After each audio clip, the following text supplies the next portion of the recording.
একসঙ্গে বেটে নিয়েছি দিয়ে দেবো। এগুলো মশলার সঙ্গে কষিয়ে নেব।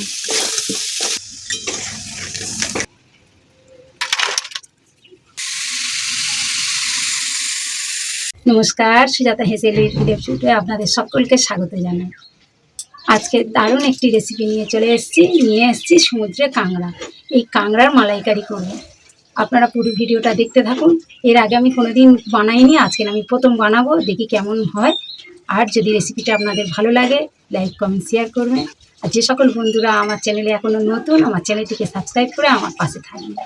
আর ফেসবুক থেকে দেখলে পেজটিকে ফলো করে আমার পাশে থাকবেন। চলুন আমি এবার এগুলো কেটে নিই। উনুন ধরিয়ে কড়া বসিয়ে দিয়েছি মালাইকারির জন্য। আমি কড়াই তেল দিয়ে দিলাম।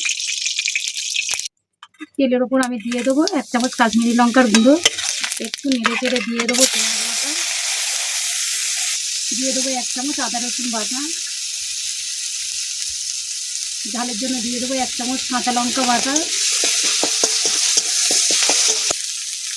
আদা রসুন ভালো করে ভেজে নিয়েছি।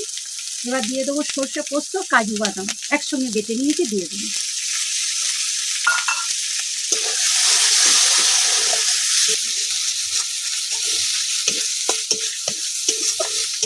খুব সুন্দর করে কষে নিয়েছি। এবার আমি দিয়ে দেবো কাঁকড়াগুলো আমি আলাদা করে ভাজলাম না, কাঁকড়াগুলো আমি মশলার সঙ্গে ভেজে নেব। সঙ্গে কষিয়ে নিই। আমি যেই দাঁড়াগুলো এগুলো মশলার সঙ্গে কষিয়ে নেব।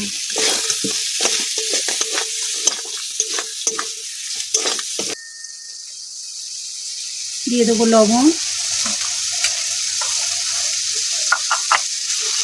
হলুদ গুঁড়ো,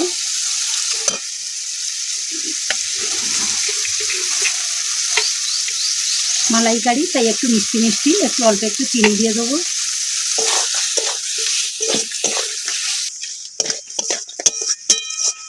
মশলা আমার খুব সুন্দর কষা হয়ে গেছে, মশলা থেকে তেল ছেড়ে দিয়েছে।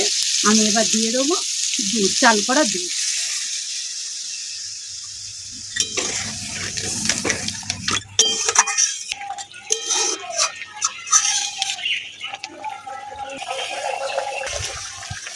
আমার হয়ে গেছে, আমি এবার নামিয়ে নেব।